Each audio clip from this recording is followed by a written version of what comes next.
भक्तवत्सलं नन्दनात्रिसूनुदत्तमिन्दिराक्ष श्रीगुरुं गन्धमाल्य अक्षतादिवृन्ददेववन्दितं वन्दयामि नारसिंह सरस्वती च पाहि माम्। मोहपाश अंधकार छाय दूरभास्करम् आयताक्ष पाहि श्रिया वल्लभेश नायकम् सेव्य भक्त वृंद वरद भूयो भूयो नमाम्यहम् वन्दयामि नारसिंह सरस्वती च पाहि माम्। चित्तजाति वर्ग षट्कमत्तवारणाङ्कुशं तत्त्वसार शोभितात्म दत्त श्रिया वल्लभम् उत्तमावतार भूत कर्तृभक्तवत्सलं वन्दयामि नारसिंह सरस्वती च पाहि माम्। व्योम वायु तेज आप भूमि कर्तृमीश्वरं काम क्रोध मोहरहित सोम सूर्य लोचनं कामितार्थधातृभक्त कामधेनु श्रीगुरुं वन्दयामि नारसिंह सरस्वती च पाहि माम्। पुण्डरीक आयताक्ष कुण्डलेन्दु तेजसं चण्डदुरित कण्ठनार्ध दण्डधारि श्रीगुरुं मण्डलीक मौलिमार्ताण्डभासिताननं वन्दयामि नारसिंह सरस्वती च पाहि माम्। वेदशास्त्र सुत्य पाद आदिमूर्ति श्रीगुरुं नादबिन्दु कलातीत कल्पपाद सेव्ययम् सेव्य भक्त वृंद वरत भूय भूय नमाम्यहम् वन्दयामि नारसिंह सरस्वती च पाहि माम्। अष्टयोग तत्वनिष्ठ तुष्ट ज्ञान वारिधिं कृष्णवेणि तीरवास पंचनादि संगमम् कष्ट दैन्य दूरी भक्त तुष्ट काम्यदायकं वन्दयामि नारसिंह सरस्वती च पाहि माम्। नारसिंह सरस्वती नाम अष्टमौक्तिकम् हारकृत्य शारदेन गंगाधर आत्मजं धारणीक देव दीक्ष गुरुमूर्ति तोषितं परमात्मानंद श्रिया पुत्र पौत्रदायकम्। नारसिंह सरस्वती अष्टकं च य पठेत् घोर संसार सिंधु तारणाख्य साधनं चार ज्ञान दीर्घ आयुरारोग्यादि संपदा चारु वर्ग काम्य लाभ नित्यमेव य पठेत्। इति श्री गुरुचरितामृते श्री नृसिंह सरस्वत्युपाख्याने सिद्धनामधारक संवादे श्री नृसिंह सरस्वती अष्टकम्।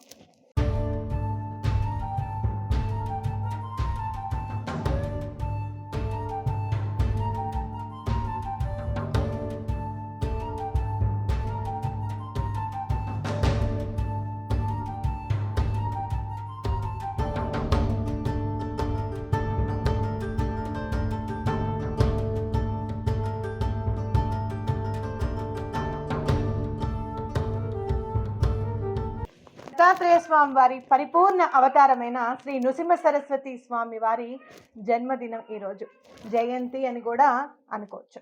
అయితే స్వామి వారిని పూజిస్తే మనకేంటయ్యా అంటే ప్రతిదీ కూడా మానవ మాతృలం కాబట్టి స్వామికి ఏ సేవ చేస్తే మనకి ఏం దక్కుతుంది, ఎలా మనం కష్టాల నుంచి బయటపడతాము అనే దాని మీద మ్యాక్సిమం మన దృష్టి అంతా ఉంటుంది కూడా అలానే ఉండాలి. ఎందుకంటే సంసార సాగరం దాటిన తర్వాతనే మోక్షం గురించి ఆలోచించడానికి అవకాశం వస్తుంది అని అనుకోవచ్చు. అలానే సంసారంలో ఈతి బాధలు ఏవైనా ఉంటే గనక భగవంతుడి దయ వల్ల కనుక అవి తొలగిపోతే, గురువు దయ వల్ల కనుక మనం తొలగిపోతే, అయ్యో ఆ చరణాలని ఆశ్రయించాం కాబట్టే కదా మనం ఈ రోజున ఈ స్థితి ఉన్నాము అన్న ఆలోచన మనకి వచ్చినప్పుడు మోక్షం ఆటోమేటిక్గా మోక్షానికి వెళ్ళాలి, ఆ దారి నుంచి పయనించాలి, అలాగే ఆధ్యాత్మిక దారిలో ఉన్నతిగా ముందుకెళ్ళాలి, మెట్లెక్కాలి అనే ఆలోచన మనందరికీ కలుగుతుంది. అయితే దత్తాత్రేయ స్వామి వారి పరిపూర్ణ అవతారమైన శ్రీ నృసింహ సరస్వతి స్వామి వారు మనకి దగ్గరలో అంటే గాణగాపురంలో ఉండడం అనేది మనం చాలా అదృష్టవంతులం. నిజంగా గంధర్వపురం అంటే గంధర్వపురమే, గాణగాపురానికి ముందు పేరు గంధర్వపురం అనమాట. అంటే అక్కడ స్వామివారు నిజంగా ఉండడము అనేది చాలా అదృష్టం. సూక్ష్మ రూపంలో ఇప్పటికీ స్వామివారు అక్కడే ఉన్నారు అనడానికి ఎన్నో నిదర్శనాలు మనం చూస్తూ ఉంటాం. అయితే స్వామికి ఎప్పటి నుంచో ఈ అన్నదానం అనేది అంటే మాధూకరం, మనం అంతా కూడా మాతాకవళం వినుంటాం. అది మాతాకవళం కాదు, అది మాధూకరం. అమ్మా మాధూకరము అని చెప్పి ప్రతి ఒక్కళ్ళు కూడా అడిగేవాళ్ళు అనమాట. అంటే గురువు ఎప్పుడు కూడా ఒక శిష్యుడికి నేర్పించారు ఏమని, అందరినీ ఆ భోజనం అంతా అడిగి తీసుకునిరా, ఇక్కడ ఉన్న వాళ్ళందరికీ కూడా నీతో చదివే వాళ్ళందరూ కూడా నాతో సహా అంటే గురువుతో సహా కూడా ఆ భోజనాన్ని స్వీకరించి పశుపక్షాదులకు కూడా ఆ భోజనమే పెట్టిన తర్వాతనే వాళ్ళు స్వీకరించారనమాట. కాబట్టి మాధూకరము అని అంటే ఏంటి అని అంటే అందరి దగ్గర నుంచి కాస్త తీసుకొని మనం వండి అవతల వాళ్ళకి పెట్టడం అనేది చాలా మంచిది. అయితే ఎప్పుడు కూడా మాధుకరం చేసేటప్పుడు ఎవరికన్నా ఒకళ్ళకి భోజనం పెట్టిన తర్వాతనే మనం స్వీకరించడం అనేది గుర్తించాలి. ఎవరన్నా గురుచరిత్ర సప్తాహ పారాయణ గనక చేస్తూ ఉంటే గనక మాధుకరం ద్వారా భిక్ష ద్వారా అన్నం తీసుకుంటే చాలా మంచిది. ఆ భిక్ష తీసుకున్న తర్వాత ఆ భిక్షలో నుంచి ఎవరికో ఒకళ్ళకి పెట్టాలి అని గనక మనం అనుకుంటే కూడా చాలా మంచిది అనమాట.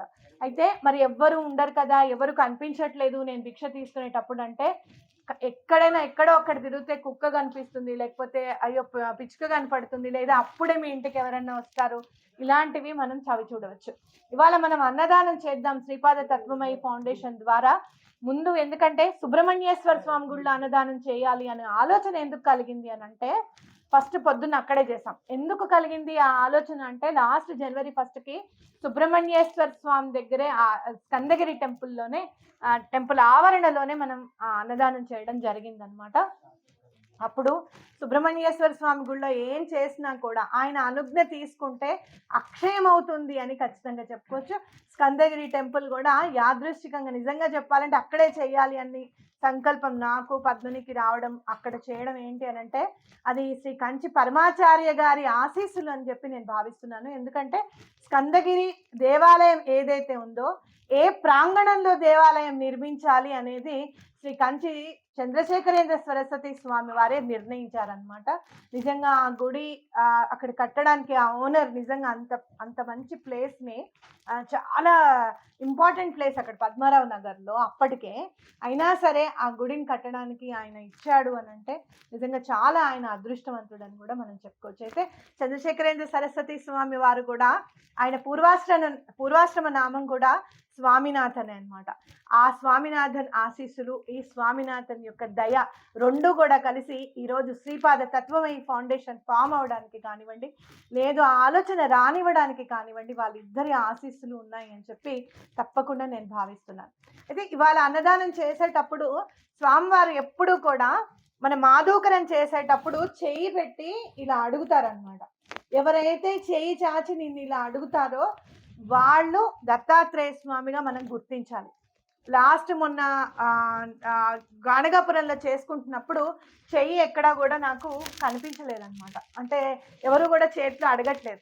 అప్పుడు అక్కడ నుంచొని మీరు గానగాపురంలో అక్కడ పైన గనక మీరు చూస్తే గనక గోపురంలో శ్రీ నృసింహ సరస్వతి స్వామి వారు, శ్రీపాద శ్రీవల్లభుల స్వామి వాళ్ళ ప్రతిమ ఉంటుంది. ప్రతిమ అని అనలేము, స్వామివారే అక్కడ ఉన్నారు అని ఖచ్చితంగా చెప్పుకోవచ్చు. రెండు చేతులు ఎత్తి దండం పెట్టి, స్వామి ఒక్క చేయి కూడా కనిపించట్లేదు, ఇవాళ నీకు నచ్చలేదా ఈ మాధుకరం చేయడము, లేకపోతే నీ అనుజ్ఞ లేకుండా ఇక్కడ ఏమైనా చేస్తున్నానా నేను అని చెప్పి అనుకున్నప్పుడు ఒక్కటేసారి దండం పెట్టిన 2 నిమిషాలకి 10 చేతులు అమ్మ మాకు చేతిలో పెట్టండి, అమ్మ మాకు చేతిలో పెట్టండి, చేతిలో పెట్టండి అని మినిమం ఒక 10 to 11 చేతులు అలా కనపడ్డాయి అనమాట. అప్పుడు స్వామివారిని అంటే నిన్ను పిలిస్తే కానీ రావా స్వామి అని చెప్పి దండం పెట్టుకోవడము, అలాంటి ఆశీర్వాదం దక్కినందుకు చాలా సంతోషించాం. అయితే ఇవాళ మనము ప్రత్యేకంగా భోజనం, అన్నం, కూర అన్ని వండాము, చక్కగా వడ్డిస్తూ పెడుతున్నాం. ఎవరు చేతిలోకి తీసుకోవడానికి ఒక్కొక్కసారి వస్తారు కానీ ఇవాళ మాత్రం రాలేదు. నాకు కూడా చెయ్యి రాలేదన్న ఆలోచన కూడా లేదు. ఎందుకంటే మేము వెళ్ళేటప్పటికి ఆల్మోస్ట్ గుడి క్లోజ్ అయిపోయింది, చాలా తక్కువ మంది ఉన్నారు. మనం అయ్యో ఇంచుమించు 150-170 మంది వరకు అన్నం తీసుకెళ్ళామా, ఇదంతా ఎట్లా మళ్ళీ ఇది పట్టుకొని ఎక్కడికి వెళ్ళాలి అనే ఆలోచనలో ఉన్నాను. చెయ్యి గురించి ఆలోచన రాలేదనమాట. అంటే ఎప్పుడూ కూడా మనం చేస్తున్నాం కదా, ఈ మాట అనేది అంతరాంతరాల్లో ఎప్పుడు కూడా ఎవరికైనా కూడా అది ఉండిపోతుంది. భగవంతుడే జయిస్తున్నాడు అన్న ఆలోచన కొంచెం సేపు అయిన తర్వాత మాత్రమే వస్తుంది అనేది ఖచ్చితం. అది అలా అనుకుంటూ ఉన్నప్పుడు అక్కడ వెనక నుంచి ఒక మాట వినబడింది అనమాట. ఏమని? దత్తాత్రేయ స్వామి ప్రసాదం దొరుకుతుందని చెప్పానా నేను? గాణగాపురం దత్తాత్రేయ స్వామి ప్రసాదం దొరుకుతుందని నేను చెప్పానా? చూడు ఎలా దొరికిందో అని ఒక ఆవిడ ఇంకొక ఆవిడకి ఎక్స్ప్లెయిన్ చేస్తుంది అనమాట.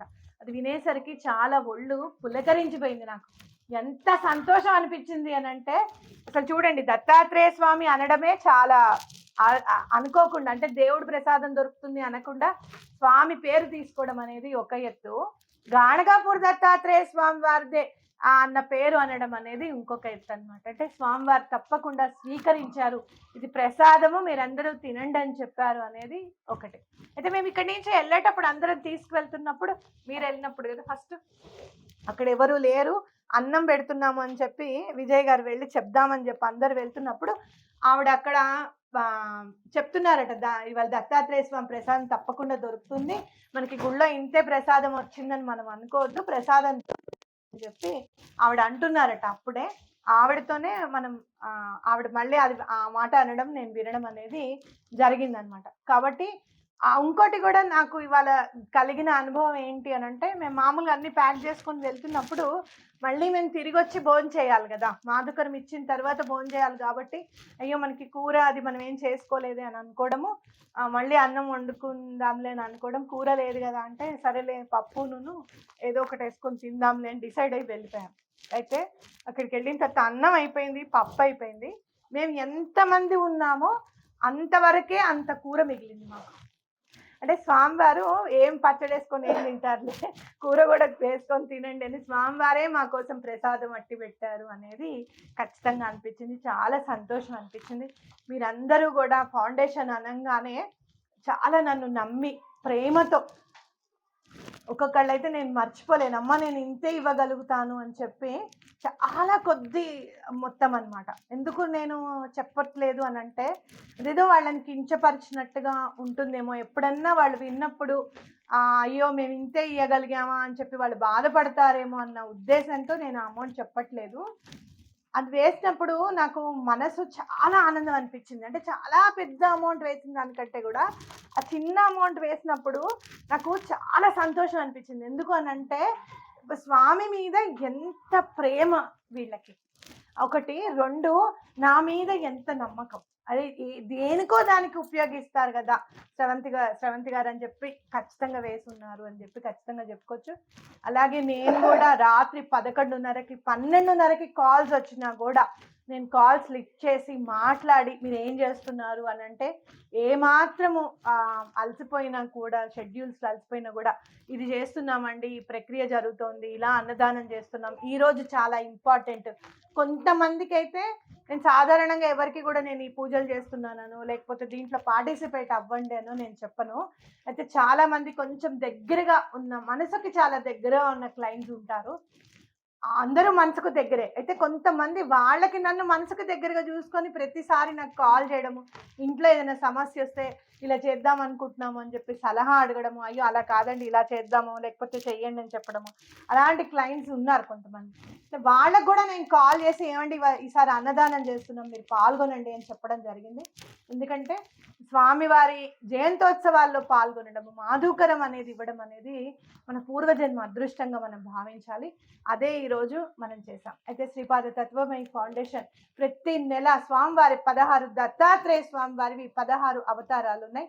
రేపు మళ్ళీ వచ్చే పుష్యమాసం పౌర్ణమి కూడా లీలా విశ్వంభరుడుగా స్వామివారు అవతరించి ఉన్నారు.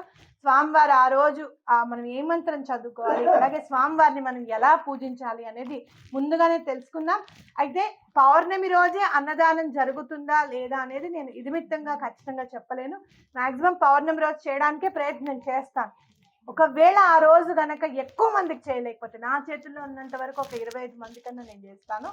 ఒకవేళ ఎక్కువ మందికి చెయ్యాలి అని అనుకుంటే కనుక ముందే ప్లాన్ చేసుకుందామని అనుకుంటున్నా. ఎందుకంటే డేట్ ఎందుకనంటే వండే వాళ్ళు ఆ రోజు మనకి ఎవరైతే వండుతున్నారో అతను ఉండట్లేదు కదా, సంక్రాంతి అంటే ఊరు వెళ్తారు. ఆ రోజు మనం ఏమైనా ఇక్కడ అరేంజ్ చేసుకోగలుగుతామా అనేది ఖచ్చితంగా ప్లాన్ చేసుకొని మీ అందరికీ ముందుగా చెప్పడం జరుగుతుంది. ప్రతి నెల స్వామివారికి అవతారం రోజు ప్రతి నెల స్వామివారిని ఇట్లా ఉయ్యాల్లో వేయడము, ఇలా పల్లకి సేవ చేయడం అనేది కూడా తప్పకుండా జరుగుతుంది. స్వామివారిని తయారు చేయడం అనేది కూడా ఒక ఆలోచన వచ్చింది అనమాట. అసలు స్వామివారికి ఎందుకు ఉయ్యాల్లో వేయకూడదు, మీరు గాణగాపురంలో చూస్తే స్వామివారిని ఉయ్యాల్లో ఊపుతూ ఉంటారు, అది గుర్తుకొచ్చి మనం కూడా చేద్దాము అని చెప్పి అప్పటికప్పుడు ప్రతిమను తీసుకొచ్చి తయారు చేయడం జరిగింది.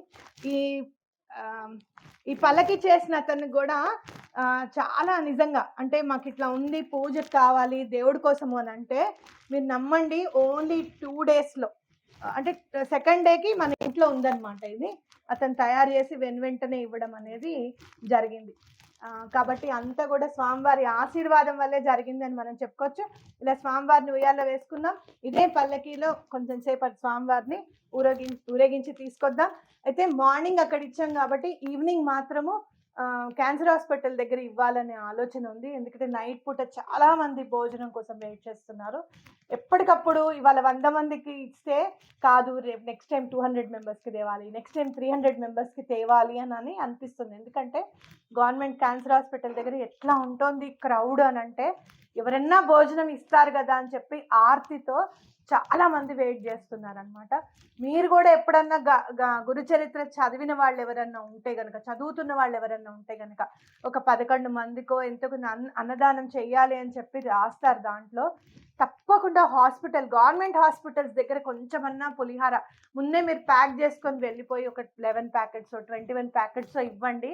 ఎందుకు అని అంటే, నాకేమనిపిస్తుందంటే, ఒంట్లో బాగాలేని వాళ్ళు ఎలాగో బాధపడుతూనే ఉంటారు లోపల, అది ఓకే.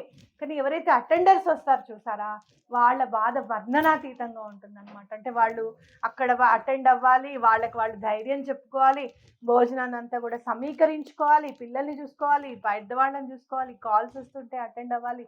సో అలాంటి అటెండర్స్కి కనుక మనం పెడితే చాలా పుణ్యం అని చెప్పి నాకు అనిపిస్తుంది. ప్రతి ఒక్కళ్ళు మీరు ఎవరైతే నన్ను నమ్మి ఈ అడుగు వేయడానికి అని చెప్పి మీరు అందరు సహకరించారో వాళ్ళందరికీ ఎప్పుడు కూడా నేను రుణపడి ఉంటాను. చాలా థ్యాంక్స్.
जय विजयी भव दिग्विजयी भव श्रीमदकंडा श्री विजयी भव कथा सुमति वात्सल्यामृत परिपोषितार्यनुत श्री चरणा श्री सरस्वती स्वामी विजयी भव श्रीमदकंडा श्री विजयी भव गोत्र संभवा जय विजयी विजयी भव श्रीमदकंडा श्री विजयी भव उपाधि देव लक्ष्मी जन संख्या बोधिक श्री चरणा जय विजयी भव दिग्विजयी भव श्रीमदकंडा श्री विजयी भव पुण्य रूपिणी राजमांब सुत गर्भ पुण्य फल संजाता జయ విజయీ భవ దిగ్విజయీ భవ శ్రీమణి విజయీ భవ సుమతి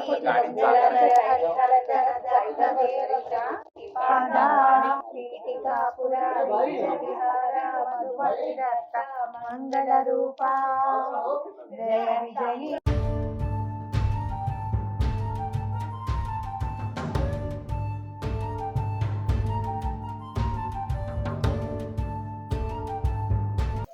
దిగంబరా దిగంబరా శ్రీపాద వల్లభ దిగంబరా దిగంబరా దిగంబరా ఆడపిల్లలు మోయకూడదు